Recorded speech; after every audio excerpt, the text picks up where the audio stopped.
Hey, everybody. Welcome to the Health Babes podcast. I'm your host, Dr. Becky Campbell, with Dr. Crystal Hone. Today, we have Dr. Tom O'Brien on. Dr. Tom is amazing. He's the author of his new book is You Can Fix Your Brain. And we talked all about environmental toxins. We talked about gluten. We talked about how these toxins are impacting children and pregnant mothers or women of childbearing age, but he also gave us like what to do about it. He gives us a lot of takeaways in this, and we're really, really excited about this episode. So we hope you love it. Hey, everybody, let's welcome Dr. Tom O'Brien. We were talking a little bit off air.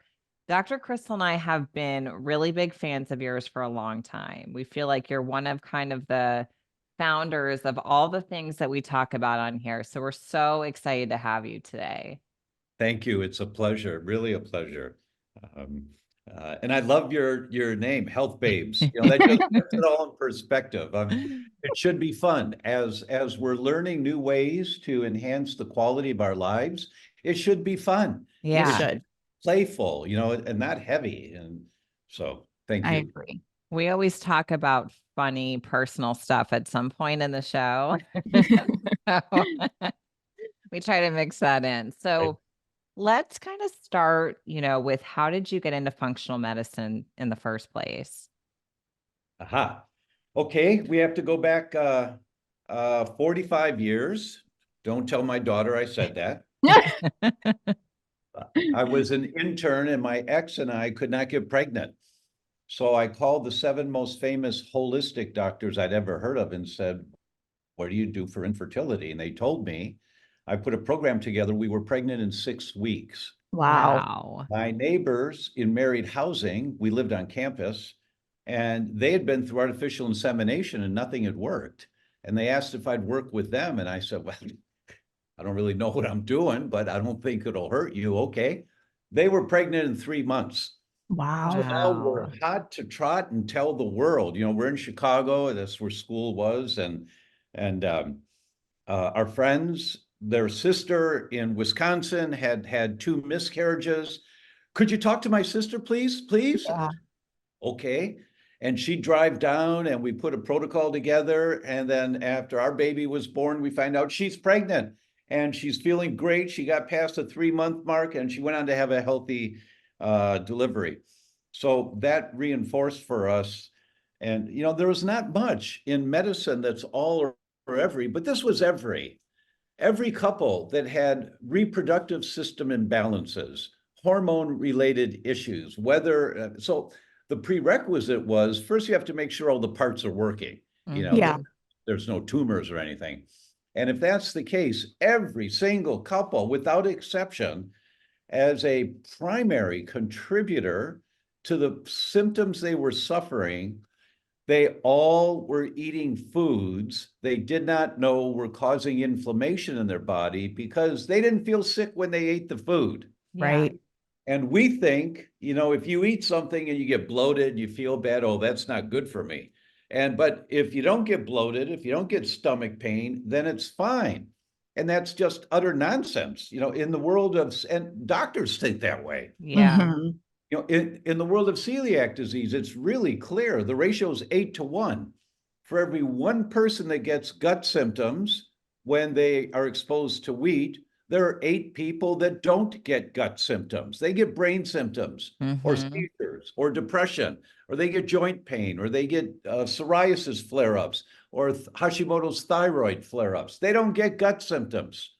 So when they eat the food, they don't know that the food is contributing, pouring gasoline on the fire to the inflammation they develop. And every chronic disease, the Center for Disease Control tells us that 14 of the 15 top causes of death are chronic inflammatory diseases. It's always inflammation. Yep. So irrespective, and the only one that's not is unintentional injuries. So irrespective of what you're dealing with, you always have to include where is the inflammation coming from? Yeah. Why is my immune system activated trying to protect me? Well, my immune system's gone crazy and I have to take anti-inflammatories. That is rarely the case. Rarely. There is the exception, but rarely is that the case.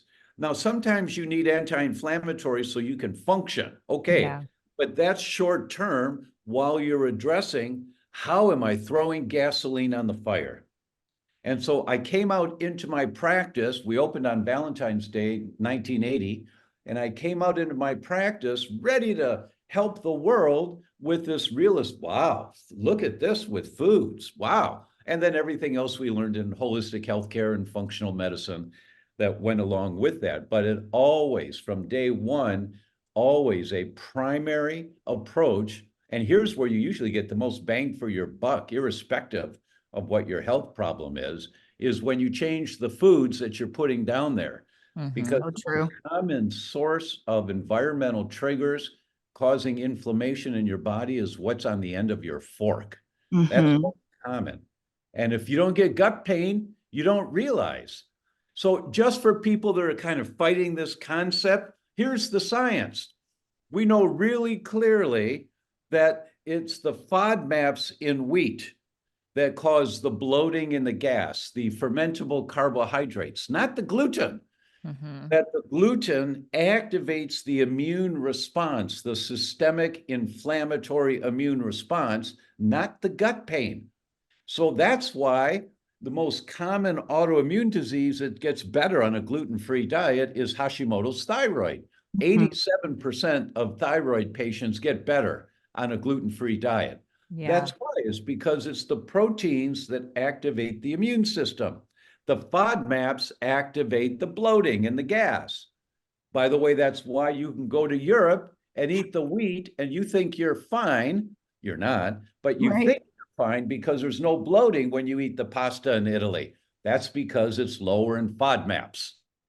But you still get the gluten immune response, and your Hashimoto's flares up 3 weeks after you come back from your vacation. So, Right. Yeah, And this I is, have, oh, go sorry, ahead. Crystal. I was going to say I have Hashimoto's, and as soon as I gave up gluten, I mean, I haven't had to take medication or anything. exactly, Yeah. exactly. That is so very common. 87% of Hashimoto's patients get better. There's this godfather of autoimmunity. His name is Yehuda Schonfeld. He's in Tel Aviv, Israel. And to give you a sense of this guy, he runs the immunology PhD program at Tel Aviv. Hmm. And 26 of the MD PhDs who got their PhD there are many, many more, but 26 of them chair departments of immunology in medical schools and hospitals around the world. They're his students. This is the godfather.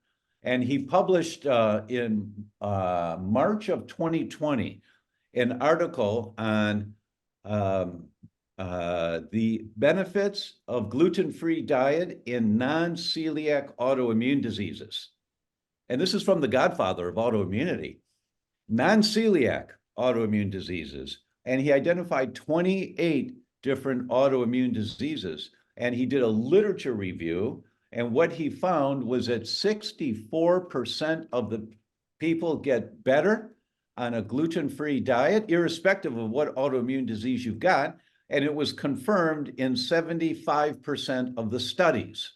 So not every Wow. study, but the majority of studies say not every autoimmune disease, but the majority of autoimmune diseases get better on a gluten-free diet. And Yeah. this is from the godfather of autoimmunity, right? So Yeah. every patient we see, I won't see them until they do a wheat Zoomer. There's a few Yeah. tests I require beforehand, and that test is the most comprehensive test in the world. But I'm not, don't waste your time or money until you give me the information so I can show you what's going on, right? Exactly, exactly. And how many we've experienced this working with so many patients. Well, I want to introduce gluten back in the diet. Is this really impacting me? If I have ancient grains like kamut or, like spelt, other different ancient grains that people want to bring in, or the sourdough craze, it's like, listen, you need to really figure out if this is impacting your body and get to the root of that because you can't, it's like throwing fire, right? Fire, like gasoline on a Exactly right. fire. That's exactly right. And wheat is the only food that once you cross the line of tolerance, it's worth taking the time to explain this to you because then people get it. They understand for the rest of their life. Yeah. if you get a vaccination for measles, they give you a shot of the bug measles. Mhm. And your brain says, whoa, what's this? This is not good for me. General. And in your immune system, you have Army, Air Force, Marine Corps generals sitting around with nothing to do. You now are General Measles. Take care of this. General Measles builds an assembly line, and the assembly line starts producing soldiers. They're called antibodies. Mhm. And they're special forces, and they go out into the bloodstream with high-powered laser rifles, and they're looking for measles. Everywhere they go, they're looking for measles. And when they see it, they fire their chemical bullet, and that's the measles from the shot that you got, the vaccination you got, and they destroy it. And General Measles, who built the assembly line, which takes about 2 months to build, General Measles watches all this, and when all the measles are destroyed, he says, okay, turn off the assembly line. I don't need more soldiers now. If I did a blood test for you, you should not have antibodies to measles right now, Right. unless you've been exposed. But General Measles is vigilant the rest of his life. And he's just watching, he's dormant. He's just sitting around. He's called a memory B cell. Mhm. And he just sits around. But if you're on a plane and the guy behind you coughs into the air, and he just came from Mozambique and he's got measles that he's coughing into the air, and you inhale measles, it gets in your bloodstream, General Measles is activated right away. And he just has to flip the switch to turn the assembly line back on. He doesn't have to build the assembly line again. That takes 2 months. Just flip the switch, and the next day, the antibodies in your bloodstream. That's called a memory B cell. Wheat is the only food that your immune system makes memory B cells to. They never go away. Mhm. That's not true with dairy or with egg or with soy. You may be able to have those foods again, maybe, maybe not, depending on how good the work is you get done, but not wheat. Once you do that test and you've got elevated antibodies, it's permanent. So it's not possible to introduce it back. And I've had a number of patients over the years, and the only way you can prove it to patients, who say, show me, because they love their wheat. The only way you prove it's, okay, Mrs. Patient, you've been compliant, your symptoms are gone, your autoimmune disease is in remission, the follow-up test for the wheat Zoomer is negative, way to go, you got it done. So now you want to reintroduce it into your diet? Well, yeah, well, here's the only way you'll know. Go ahead and have some wheat for a month and then do the blood test again.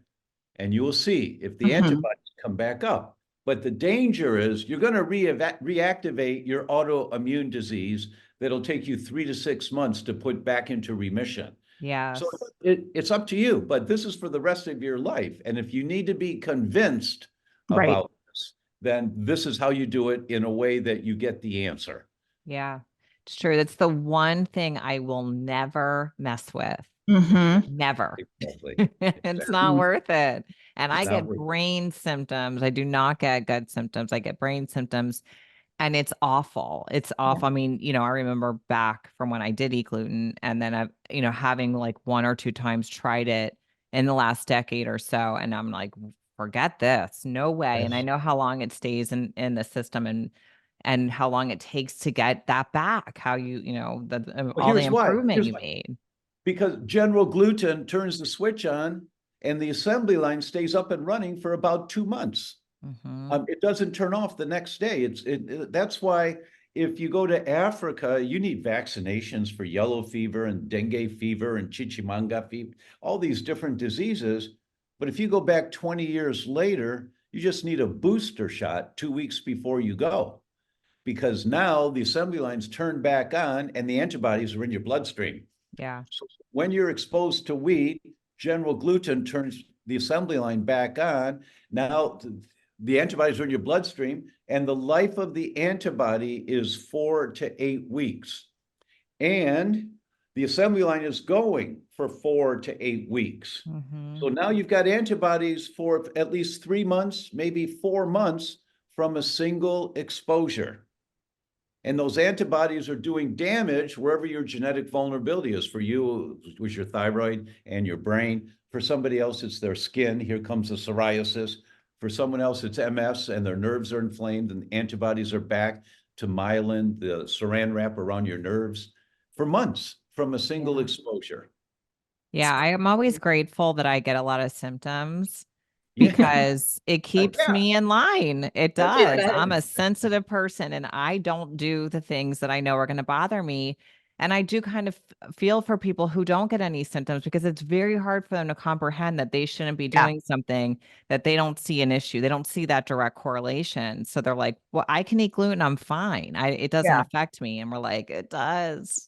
Well, once we educate people on that, the Center for Disease Control tells us that 14 of the 15 top causes of death in the world are chronic inflammatory diseases. It's always inflammation.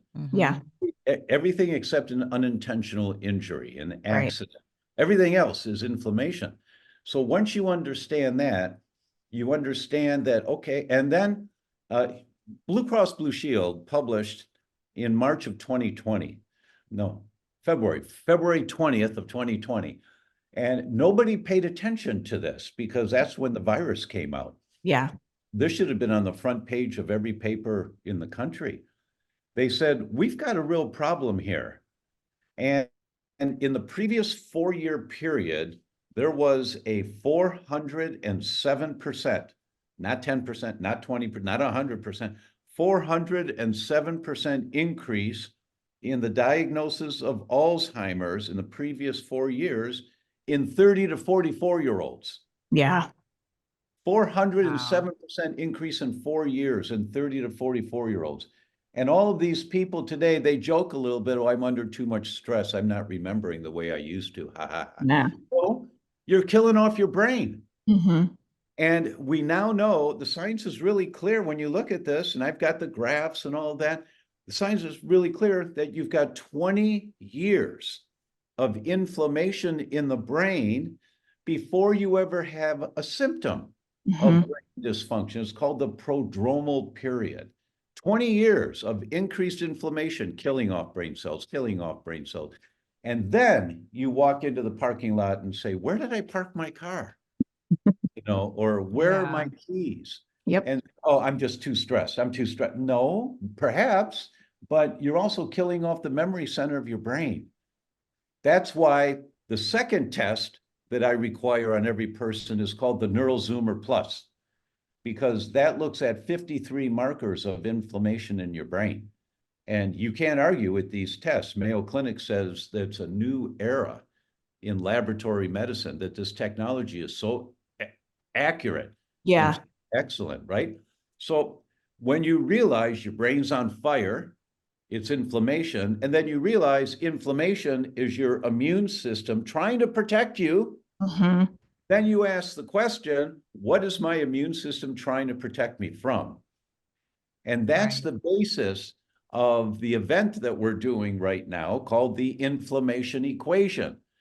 And I spent a year traveling to 7 countries, 84 interviews, the world leaders like Schoenfeld in Tel Aviv, Israel, Mm-hmm. and David Furman at Stanford, who has the contract with NASA to figure out why are the astronauts aging so quickly in space. And it's inflammation. Yeah. It's accelerated inflammation. And you hear all of this, and you hear the stories, and you hear, what do you do to find out what your triggers of inflammation are? And then how do I put the fire out?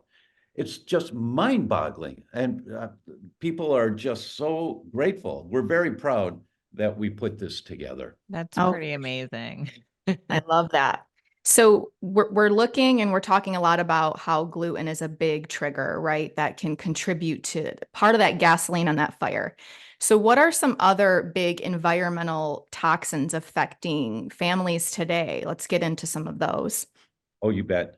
Dr. Dale Bredesen, friend and colleague, wrote the book, The End of Alzheimer's, and he has now hundreds of patients where they have arrested and reversed Alzheimer's.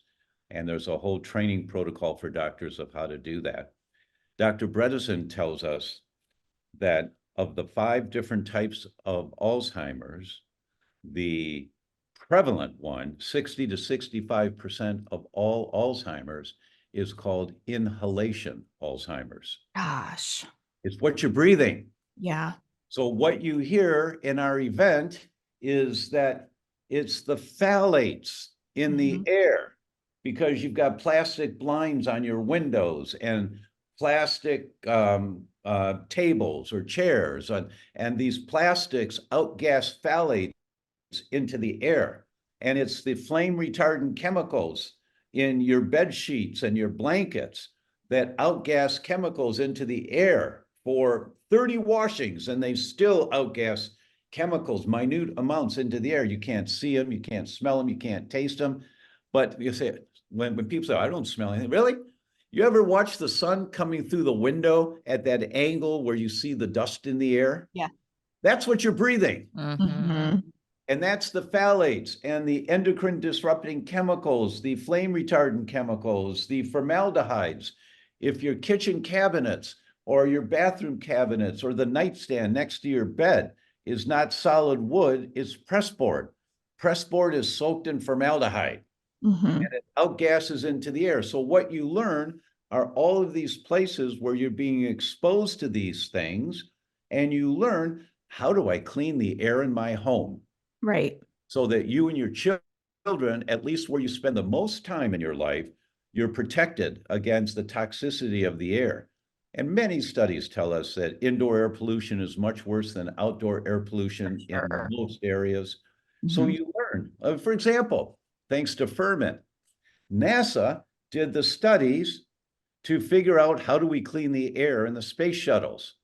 So they did the studies on houseplants. And they show that 2 6-inch houseplants in a 10 by 10 room absorb 74% of the toxins in the air. It's great. It's just little houseplants. Yep. And so you go to the store, if you got 10 rooms in your house, 3-bedroom house, couple of bathrooms, living room, dining room, kitchen, you buy 20 little houseplants. And we give you the handouts that show you which houseplants NASA showed and what toxins they absorb. And you say, well, I don't do well with houseplants, they're going to die. Then you buy more. It's so true. I can't tell you how much I hear that too. Just buy more. If they die and you kill them, buy more. Right. Because like just over your right shoulder, the houseplant there, Yep. that houseplant absorbs bromide, and it absorbs the flame retardant chemicals that are in the air from your down comforter, your drapes, if you have drapes, the carpeting. Those chemicals get absorbed by that houseplant. It's amazing. Nature is so smart, isn't it? It really is. Yes. We have so much accessible to us that it is very, very helpful. So that's a great takeaway. It really is. And I'm sorry, I know I'm overwhelming people, but that's the only way to capture their attention. And well, it's reality too. We have to pay attention to this stuff. We're getting sicker and sicker. And knowledge is power. So the more that we know, the more that we can implement. So we're just the vessels to that. We got to speak truth, right? This is how we're going to help people. Amen. As long as we give you guidelines on what to do about it and not just cry. Yeah. That's the key. The takeaways is the best part. And I want to talk about kids, because sometimes people don't care enough about themselves, but they might care enough to do something if their kids are involved, right? So let's talk about that. Like, how are these toxins? You bet. One of my goals is to reach women of childbearing age. Yeah. And I'm going to tell you 2 studies. First one, Chicago, 2016, 346 pregnant women in the 8th month of pregnancy. They did a urine analysis on them to measure how many phthalates are in the urine. Those are the chemicals used to mold plastic. They're called plasticizers. And they fall in the category of endocrine disruptors, hormone disruptors. That's in the plastics that we're exposed to. And most of us have heard of the one BPA. It's in water bottles and other areas. But there are many others. So they looked at 5 phthalates, and they put the results into fourths, the lowest, the next, the third, and the highest. They then followed the offspring of those pregnancies for 7 years. Wow. When the kids turned 7 years old, they did Wechsler IQ tests, the official IQ test. Now, this was every child whose mother was in the highest category of phthalates in urine in pregnancy. compared to the children whose mothers were in the lowest category of phthalates in urine, every child in the highest category, their IQ was 7 points lower. Wow. Points. Now, that doesn't mean anything to anyone until you understand a 1 point difference in IQ is noticeable. A 7 point difference is a difference between a child working really hard, getting straight A's in school, and a child working really hard, getting straight C's. Yeah. This child doesn't have a chance in hell because their brain never developed to its potential. Mhm. Just go on Google and type in phthalates and neurogenesis, nerve growth. Here come the studies. The higher the phthalate level, the more inhibition of brain cell growth. And so moms don't know when they're of childbearing age how much phthalates are in their body. They don't know because they feel fine. Yes. You know, but you have to test because you apply nail polish and in 4 minutes, the phthalates are in your bloodstream. What? Yeah, that's what makes the nail polish hard are the phthalates, but they get in your bloodstream. You grab a credit card receipt at the restaurant, and within 5 minutes, the blood value of phthalates has gone up by over 200%. So I bad with never those touch, receipts. I never touch those receipts. I take my phone, I take a picture of it. So I've Say got no, a, thank you. yeah, and just leave it on the table, right?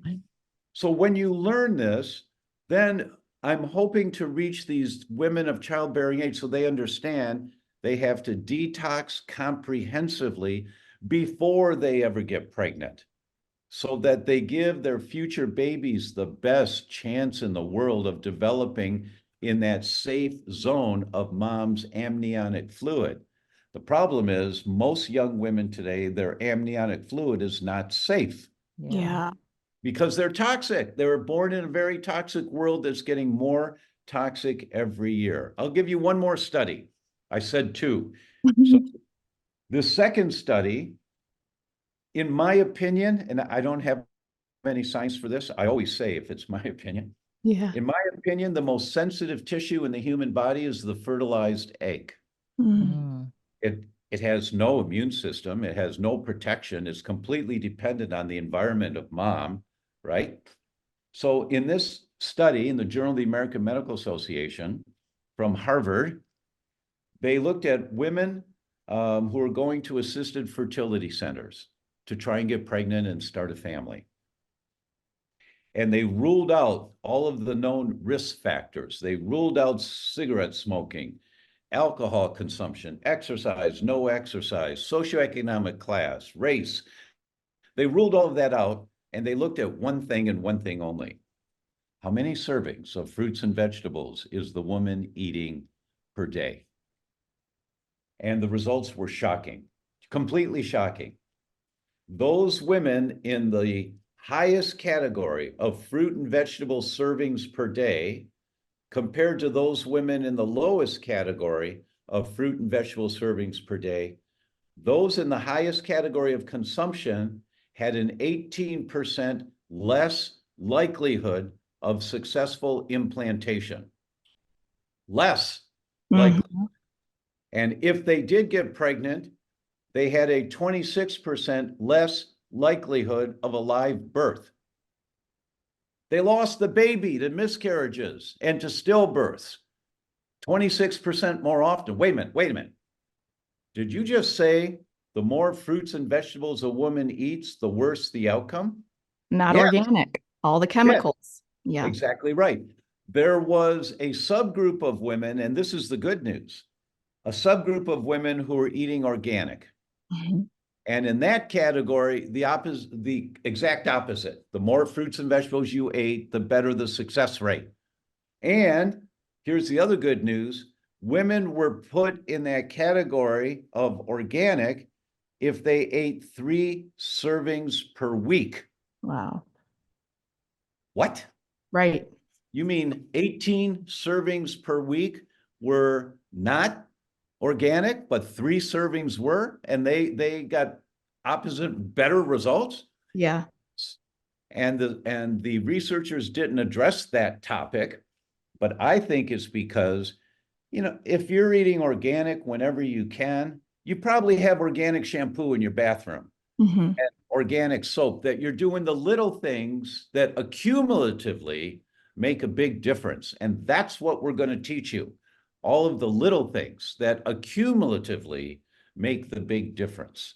That's the message that I want to get to women of childbearing age. Critically important, because I think the only way we're going to save the planet, I really do, is to raise children who think outside the box. Yes. They think for themselves. They take all the information and they've got good brain function and they come up with new alternatives. But to do that, you have to have good brain function. Yeah. Moms are so toxic today, unknowingly, Right. because the environment they've been raised in, they just don't know how toxic they are. You know, I interviewed Fran Drescher, the nanny, for this docuseries, and she was just a miracle to work with. She's just so, as a matter of fact, I give the full interview with Fran as a gift to everyone once they register. And Fran is a 24-year survivor of uterine cancer. And she asked her oncologist, who she said saved her life and now is her good friend, why did this happen? And the oncologist said, oh, we don't know. It just happens sometimes. Yeah.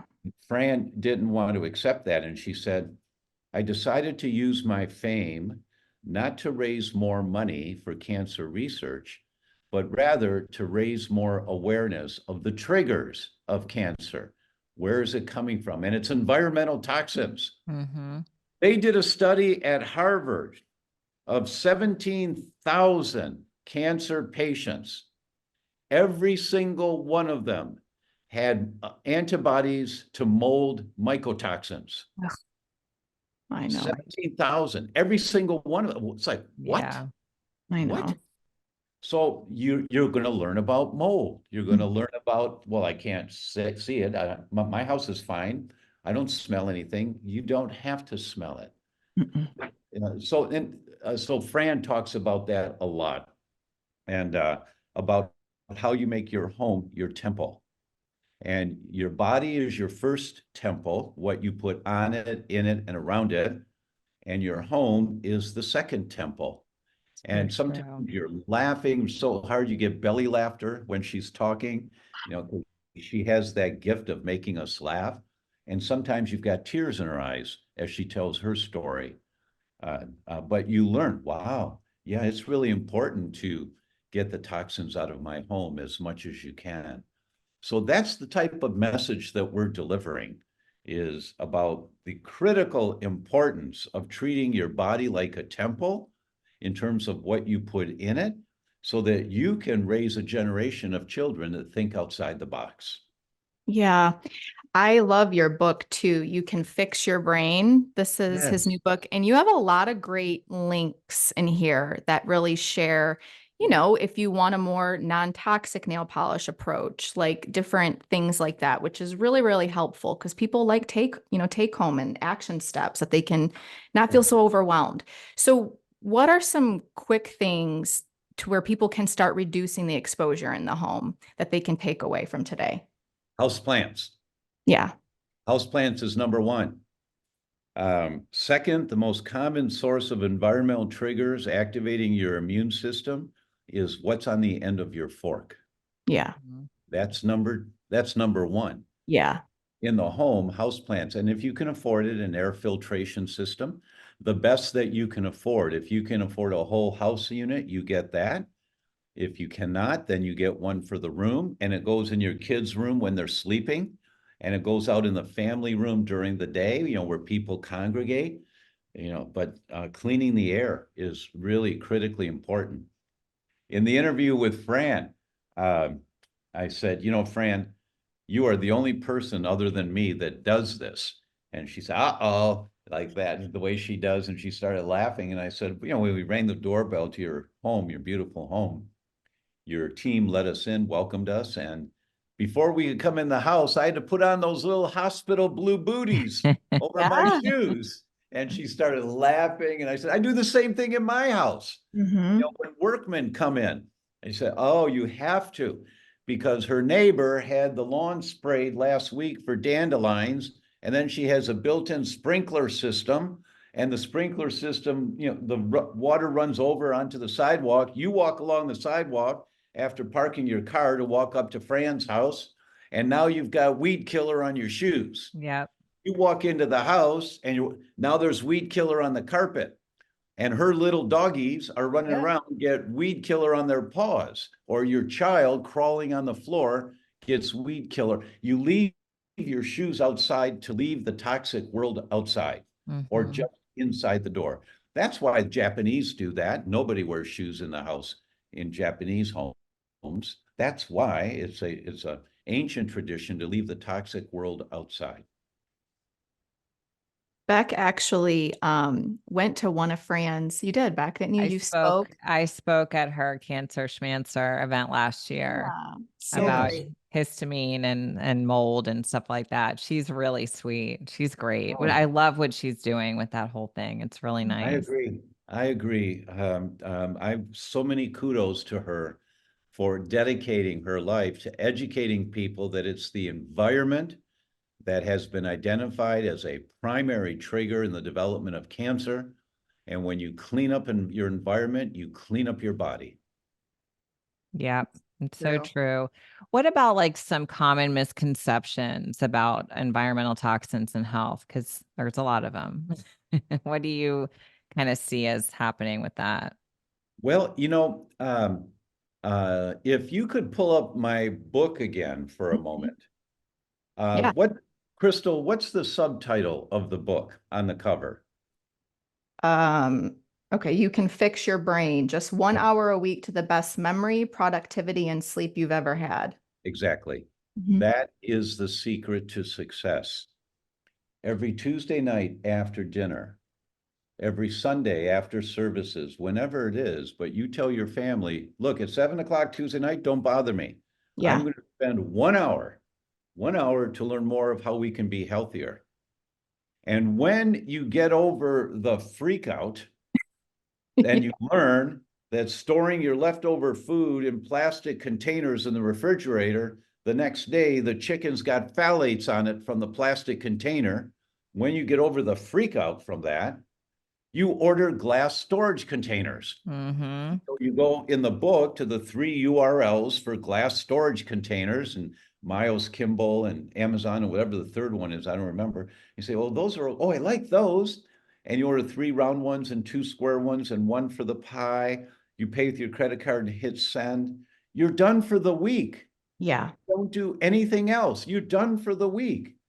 And then next week, you order the organic phthalate-free nail polish. And then next week, you read the download about houseplants. Yes. And then next week, you learn about cosmetics and organic, non-toxic cosmetics. And then every 1 hour a week. And in 6 months, you see a friend that you haven't seen since the last seminar or symposium. What happened to you? Yeah. Wow, you look great. Wow, your skin's so big. Did you lose weight? You say, well, actually, I have. I'm down 2 dress sizes. And, I didn't start counting calories. I identified the foods that my immune system were fighting. And I removed my toxic nail polish. I have phthalate-free nail polish, and I have an air filtration system in my house. And I have houseplants that are generating oxygen in the air in our bedrooms all night while we're sleeping. And your friends just go, whoa. Yeah. Whoa. But it's 1 hour a week. That's all you have to do.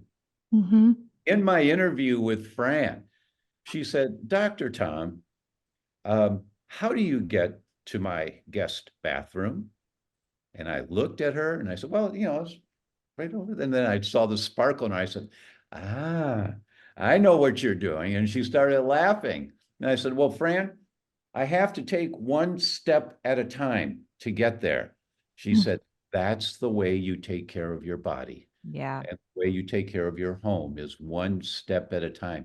Everybody has to go to the bathroom. And she started her laugh, that funny laugh of hers, right? And she said, and that's how you take care of your health, is 1 step at a time. Start with your toothpaste. And we started laughing because if you read the label on your toothpaste, it says, warning, do not swallow. Yeah. If swallowed, call National Poison Control Center. Right. And people don't know. Mm-mm. And we put it in our What mouth. That's right. And what we're breathing up our nose and what we're putting on our skin. And you just don't know because you believe the government would protect you. They Yeah. are not protecting you. This is all profit driven. A lot of money. Yes, exactly. In the European Union, there are over 10,000 chemicals that are completely banned and forbidden from entering in foods, in products. They are not allowed in the country in any form whatsoever. In the United States, there are 12. Isn't that sad? It's It just, really is. It really is. It's the Toxic Substance Control Act that regulates the introduction of chemicals into our environment at the federal level. And you have to demonstrate when that legislation was passed, people were screaming, don't do this, they won't work because there's no teeth. You have to prove that the amount of chemical you're exposed to by putting nail polish on, the amount of chemical that's in your bloodstream within 24 hours is toxic to humans, that it kills human cells. It does not. There's no evidence at all of that. yeah. Or the little air fresheners in your Oh, car there's no evidence that those are toxic to humans within a 24-hour period. Right. right. But these things are accumulative in the body, and it's years. Give me a 5-year-old girl painting her 10 little fingers and 10 little toes once a week for 20 years or 25 years. Now she's 30 years old and she's pregnant. She does a urine test for phthalates in urine, and she's on the highest quartile, and she has a healthy pregnancy and healthy delivery. But her baby at 7 years old, the IQ is 7 points lower. Yeah. And it's the phthalates that have accumulated in the body over a lifetime. Yeah. That's the way we have to think. Mhm. And people don't think that way, right? Mm-mm. But so it's 1 hour a week. That's all you have to do. One step at a time, one baby step at a time. That's all you have to do. That's It's good true. that you say that, because I think that the reason people don't want to go there is because they feel overwhelmed. They Exactly. think that you're saying, clean out everything in your house Throw it and away, burn start it. over. And yeah, if you could, great, but you don't Yeah. have to do it that way. No, you And I think don't. if you can No. give people baby steps like your book and that, everything you, teach, it's really helpful because people want a starting place and then they want to do like little things at a time. And that makes it so much less overwhelming. Yes, yes, have small wins, just baby wins. And by itself, it's not going to change the direction of your Hashimoto's thyroid disease Mm-hmm. or your rheumatoid or your skin problems or your child's attention deficit. But accumulatively, you find over the months, wow, I'm actually much better. Wow, I would Yeah. have reacted differently 9 months ago to that toxin that I was just exposed to. Wow, my body is stronger. I know. It's So so true. it's true. Just take it a step at a time. So where can Dr. Tom, where can people find you other than your amazing book, You Can Fix Your Brain, which you can get on Amazon, correct? Yes, And yes, then your upcoming seminar, the inflammation seminar.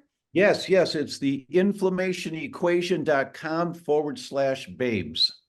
Awesome. We love that. Well, we're so thankful you came on today. I absolutely adore you. You're full of knowledge and you break it down easy. You really do. I've listened to a couple of your other interviews. I always like to do that with guests too. And you're just a wealth of knowledge and we appreciate all you do. Thank you so much. It's really a pleasure. And you gals you babes are, I can do that. I'm old enough that That's that's right. my generation, right? But you guys are boots on the ground, carrying the message out every week. And thank you so much for that, because your audience is a great audience and they really want to know, what do I do? How do I make it easy to get healthier? Because Mhm. it's such a stressful world. And the secret is 1 hour a week, not the list of everything that has to be done. Yeah. That's overwhelming, but just 1 hour a week. And in the inflammationequation.com/babes, we emphasize that every day, just the baby steps every day. Yeah. Well, thanks again for coming on and thank you listeners for tuning in. We hope you guys enjoyed this episode. If you did, if you can pop over and leave a review, that would be awesome. You can also find us over at healthbabes.com, where you can find our courses, our latest book. We also are on Instagram at The Health Babes, at Dr. Becky Campbell, or at Dr. Crystal Hone. I hope you guys have a great rest of your day.